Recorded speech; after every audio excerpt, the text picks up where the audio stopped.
Olá, amigos do YouTube, amigos do Facebook. Hoje nós vamos continuar aí os nossos estudos a respeito do divórcio. E o tema do nosso estudo de hoje é traição e perdão.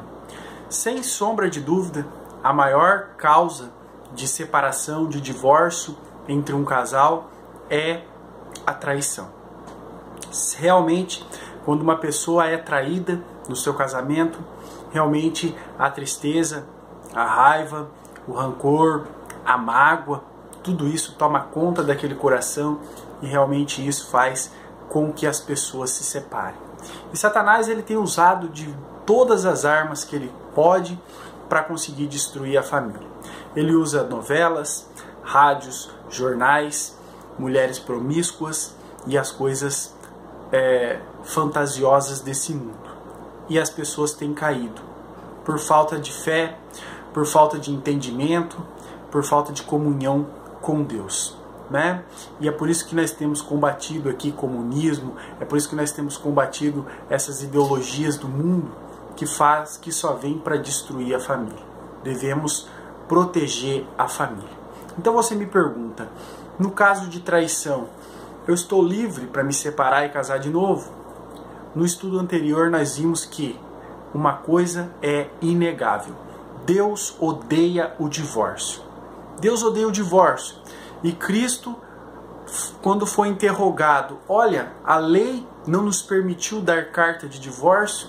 Cristo falou, a lei permite, por causa da dureza dos vossos corações. Mas no princípio não foi assim. Essa não é a vontade de Deus. E realmente você pode me perguntar, e você nessa situação, se fosse contigo isso, o que você faria? Olha, eu não sei o que eu faria. Espero e oro a Deus todo dia, luto pelo meu casamento para que isso nunca aconteça comigo. Eu não sei o que faria, mas eu sei o melhor conselho que eu podia te dar. Isso eu sei. Isso é ser cristão. É pensar como homem, mas agir como Deus agiria. E o melhor conselho que eu posso dar para você é perdoe. Esse é o conselho bíblico, esse é o aconselhamento cristão. É perdoar. E eu não podia te aconselhar diferente. Nem que eu mesmo não tomasse essa atitude. Porque sobre mim pesa a responsabilidade por estar pregando. E a minha responsabilidade em pregar é dizer a vontade de Deus e não a minha.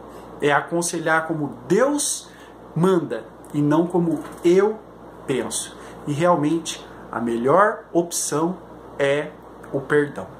Porque se você não perdoar, se você se separar, isso é uma vitória para Satanás. O seu testemunho vai ficar comprometido quando o homem estiver separado da mulher. Olha lá o crente, não era crente, agora está separado da mulher. Se você casar de novo, aí acabou mesmo o seu testemunho e Satanás aplaude e a vitória é dele. Mas quando você perdoa, Satanás fica prostrado, porque ele quer realmente separar o casal e acabar com o testemunho deles, para que o evangelho não tenha aí boa aceitação quando essa pessoa pregar, para que as pessoas não deem crédito quando ele pregar. Fala, olha, o divorciado vem falar de arrependimento e de perdão, né? E o evangelho ele trata disso mesmo. Deus, ele criou um mundo perfeito, um mundo sustentável, nos colocou aqui, criou um paraíso, um jardim maravilhoso para o homem. E o que o homem fez? Como é que o homem retribuiu? O homem desobedeceu, pecou contra Deus e foi rebelde. Deus lançou ele fora do paraíso e longe da sua presença. Deus, se ele pensasse como o homem pensa e não tivesse a capacidade de perdoar, ele podia destruir todos nós num piscar de olhos. Mas Deus, na sua infinita misericórdia, ele perdoou. Ele nos perdoou. E ainda mais do que perdoar, ele enviou o seu Filho único, perfeito, puro e santo, para se sacrificar e para morrer em nosso lugar. E o Evangelho ele trata disso mesmo. É perdoar quem não merece, é se sacrificar por quem não merece, é ter graça, é ter perdão. Então, aquele que conheceu o Evangelho de Cristo, aquele que vive o Evangelho de Cristo, não deve ser novidade nenhuma para ele perdoar, esquecer e demonstrar a graça que um dia ele também recebeu. Porque todos nós fomos traidores de Deus. Todos nós, sem exceção nenhuma, já traímos o nosso Pai. Mas em Cristo ele nos perdoou. Cristo nos sacrificou. E o casamento é isso mesmo. O casamento é você morrer para você, para poder viver pelo outro. É você sacrificar a si mesmo a favor do outro.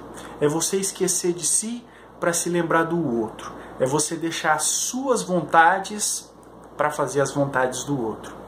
E realmente, se Cristo sofreu, morreu por você, te perdoou, se sacrificou por você, por Ele, você deveria fazer esse sacrifício, perdoar. Se eu conseguisse que pelo menos um casal pudesse se reconciliar, passar por cima desse erro e voltar a ser uma família, o trabalho de uma vida toda minha teria valido a pena.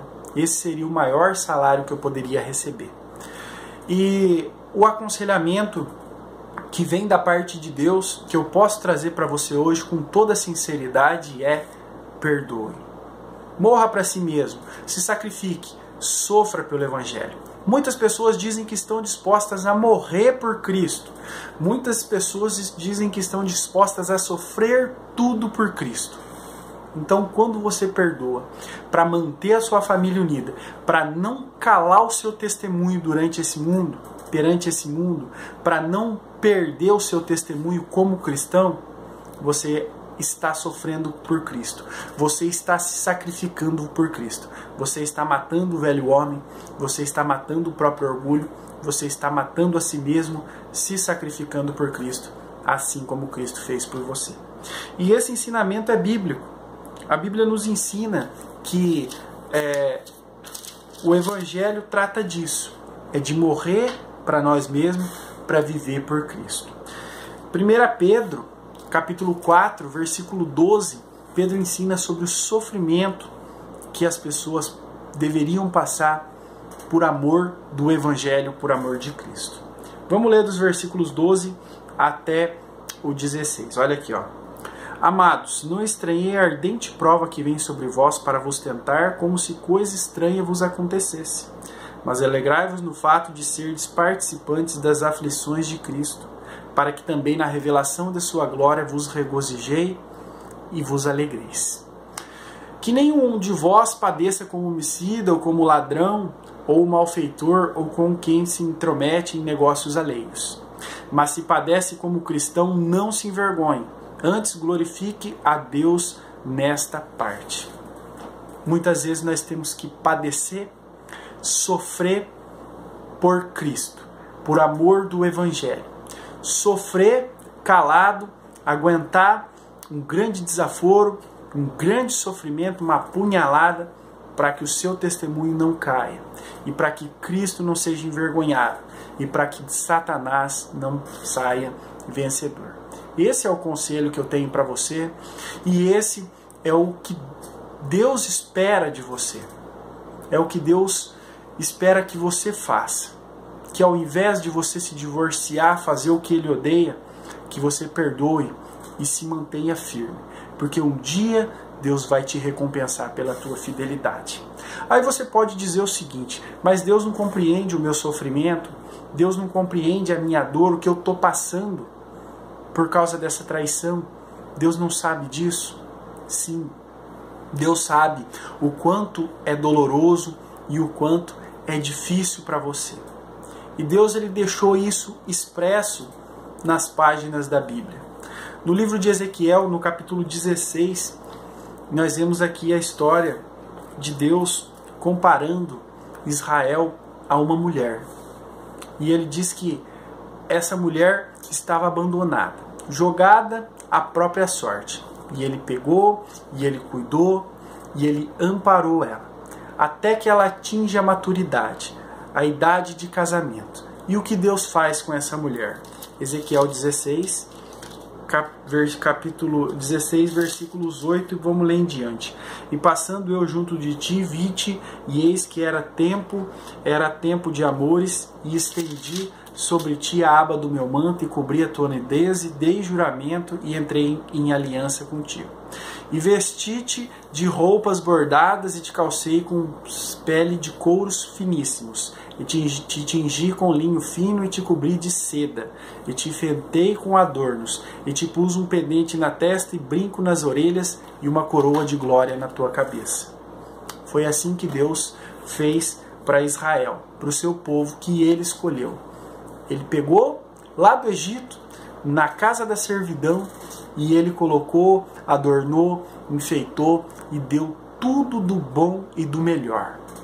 Tudo do bom e do melhor. Deu uma terra preciosa que mana leite e mel. Mas a retribuição por todo esse amor demonstrado por Deus, por tudo que ele fez, foi não o esperado, né? Foi uma paga bem corrompida. Israel foi traidor. Israel traiu a Deus. E Deus sofreu muito com isso. Versículo 26. Também te prostituíste com os filhos do Egito, teus vizinhos, grandes de carne, e multiplicaste tua prostituição para me provocar a ira. Por isso estendi minha mão sobre ti e diminuí a tua porção. Também te prostituíste com os filhos das Assírias, porque era insaciável, e prostituindo-te com eles, nem ainda assim ficaste farta. E Deus compara o marido traído, o marido amoroso que cuidou, zelou pela sua esposa e foi traído. É assim que Deus se sentiu quando a nação de Israel o traiu. E é assim que Deus se sente quando nós, o seu povo, o traímos, pecando e desejando e indo para as coisas desse mundo. Então Deus entende a sua dor e entende o seu sofrimento. E Deus, ele deixou o exemplo para você. Nessa mesma história de Ezequiel 16, o final que poderia ser muito triste, de um marido traído, de um marido fiel e amoroso que foi traído, apunhalado, mas Deus, ele deixa o exemplo para nós. Versículo 60. Contudo, eu me lembrarei da minha aliança que fiz contigo nos dias da tua mocidade. Versículos 62 e 63. Porque eu estabelecerei a minha aliança contigo e saberá que eu sou o Senhor, para que te lembre disso e te envergonhe, e nunca mais abra a tua boca por causa da tua vergonha quando eu te espiar. Então, aquele concerto que Deus fez com Israel, ele nunca esqueceu. Apesar de ter sido traído, apesar de Israel ter sido infiel, ele nunca se traiu e mantém a aliança. Assim também é conosco. Deus, no dia em que ele nos salvou, que ele nos resgatou, ele afirmou uma aliança conosco e ele mantém até o final. E você, se você está passando por isso, o melhor conselho que eu tenho a te dar é: perdoe, porque Deus também te perdoou. Ame, porque Deus também te amou. Preserve o seu testemunho. Se sacrifique pelo seu testemunho como cristão, porque Cristo também se sacrificou e deu a vida dele por você. Continue assistindo aí, nós ainda temos mais 3 estudos e nós vamos ainda falar muito sobre esse assunto, o divórcio. Muito obrigado.